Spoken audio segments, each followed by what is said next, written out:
Hello everybody and welcome back to Evolving Vibes, the community for witches, pagans, spiritualists, and everybody in between. So for today's video, what I thought I would do is actually go over how I make my own personal parchment paper. I'm going to pull some out of my Grimoire right now. And this is what I actually use many times for spells, for intent, and that sort of thing. Now, how do I make it? Is simply by using regular paper. So I'm going to do a couple of different samples today and show you how to make your very own parchment paper. Stick around and I hope you enjoy the video. So why parchment paper? Well, you can buy parchment paper, of course, at many witchy shops, as well as a lot of paper stores. However, for my own magical practice, I enjoy making my own parchment paper. I fill it with the intent that I want for very specific things, or I fill it with the intent for very generalized magic. I use coffee grounds, or I use tea and herbs. Combination therein.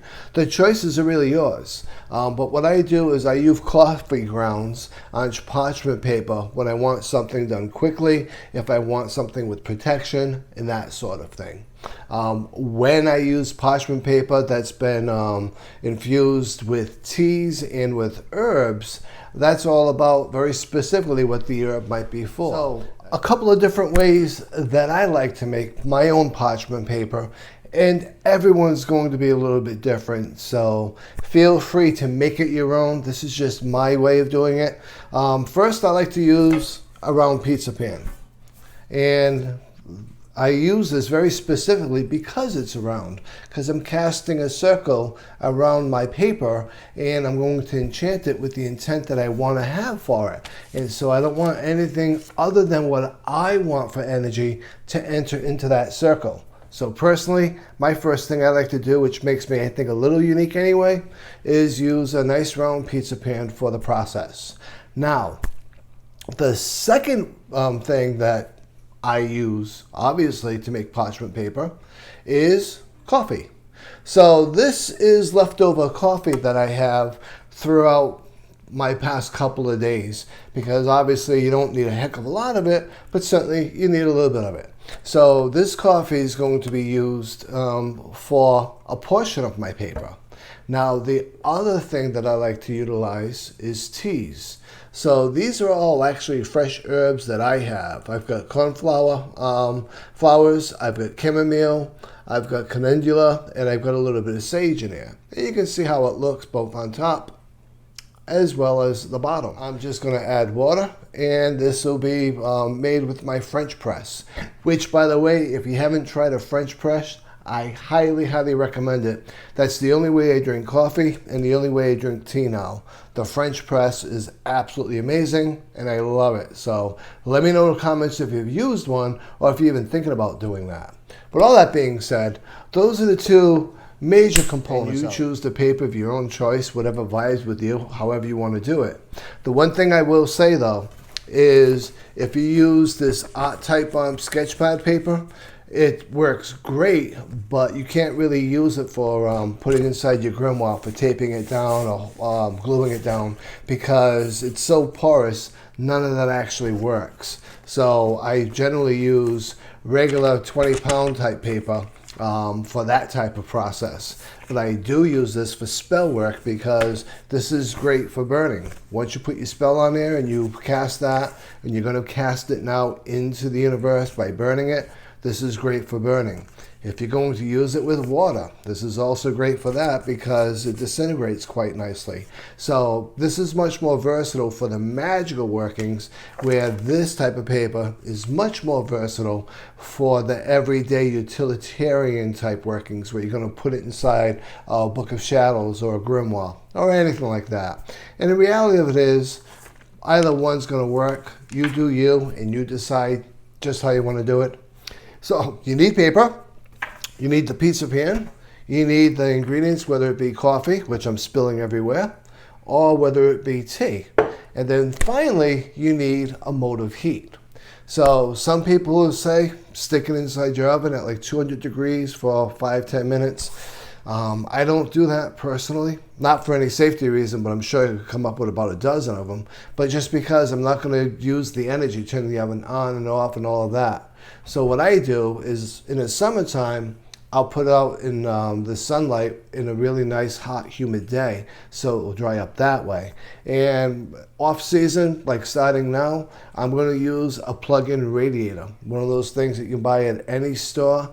It helps heat the room. But what I'll do is plug it in, put it on high, and then I'll put my pizza pan on top of that radiator and let the paper dry out. I'll turn it over and let the other side dry out, and probably within 10-15 minutes it's all done. But I'm going to go through the step-by-step process now, so I'll see you on the other side of that camera. Okay, so first and foremost, I'm just going to be adding some coffee to this pan right here. So I'm just going to open up the cap and just pour that coffee on in there. Doesn't matter how it goes in or where it lies, because you're going to be using it all anyway. So the next thing I would do, put the cap back on it, because I promise you I will spill the coffee if I don't.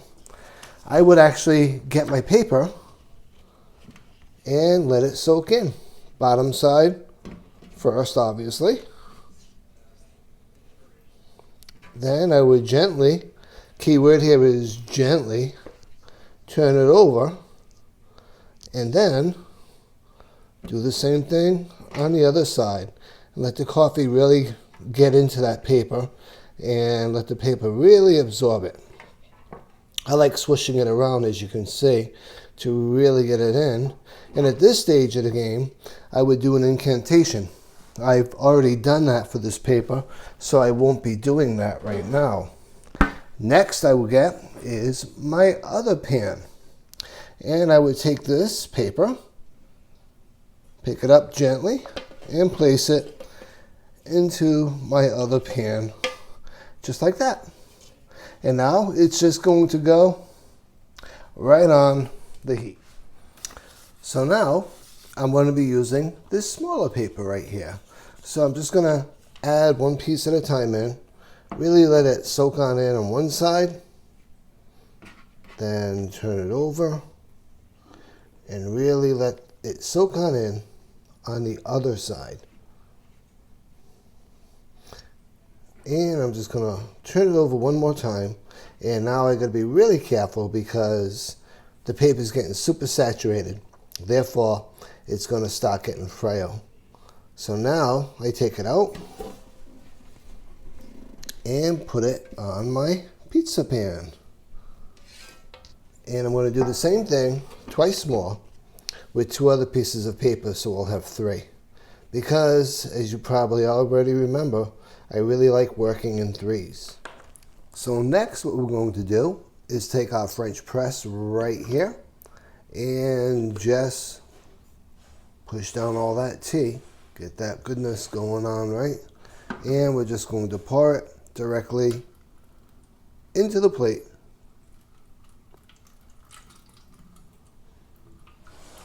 I can tell you right now, this smells absolutely amazing. It really, really does.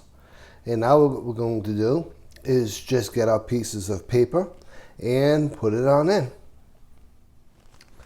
So we've got our paper right here, and I'm going to go with this bigger stock once again. And I'm doing both lined and unlined paper just for the aesthetic, because I know some people like using lined paper, others really don't like using lined paper. So whatever your preference might be, I'm just going to show you how the paper comes out with each style, whether it be lined, unlined, or whichever it might be.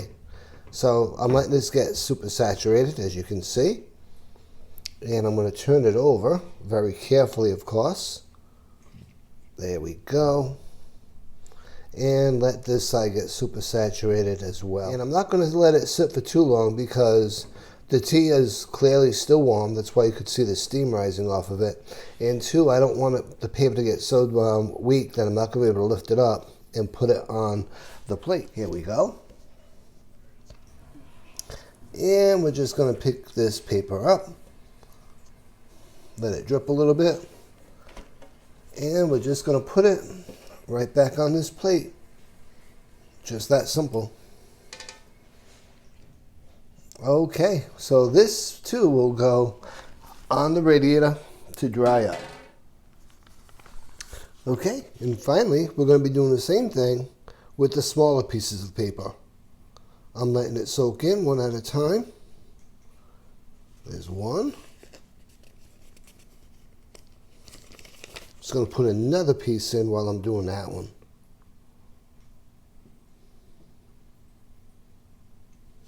There we go. Now I'm going to take this one, flip it over, let that get saturated too. And that's going to get put on my plate. Add my final piece of paper. Let that one get saturated.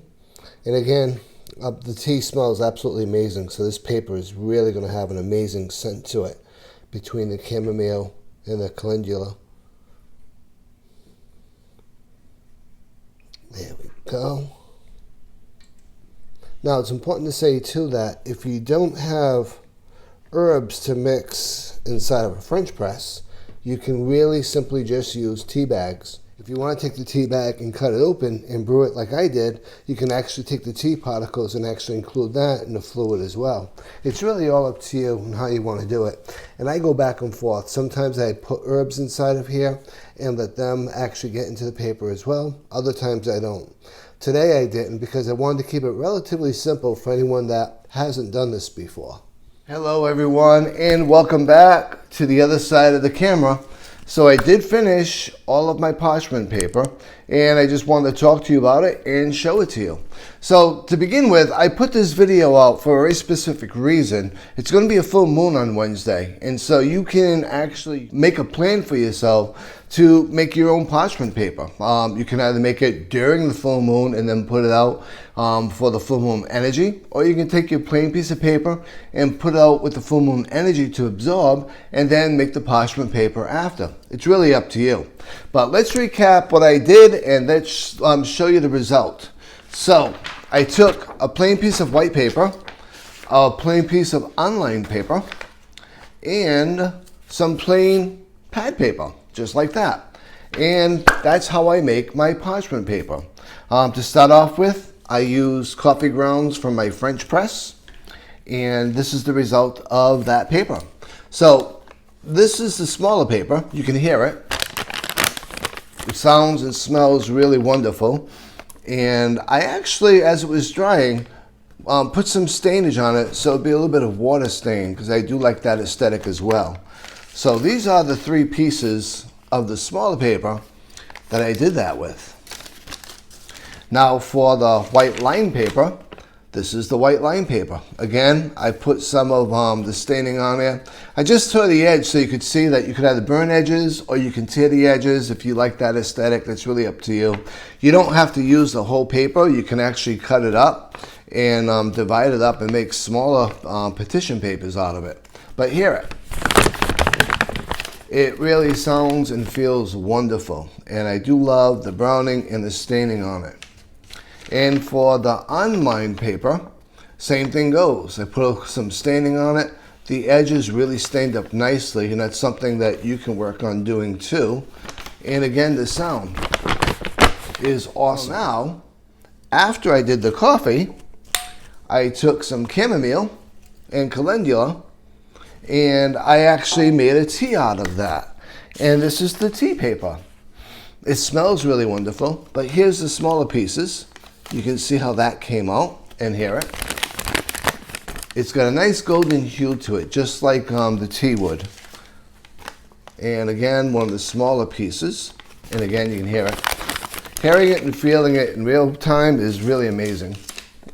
And again, one of the last smaller pieces. And I'm trying to show it to the camera, but the camera's not doing it as much justice as it could.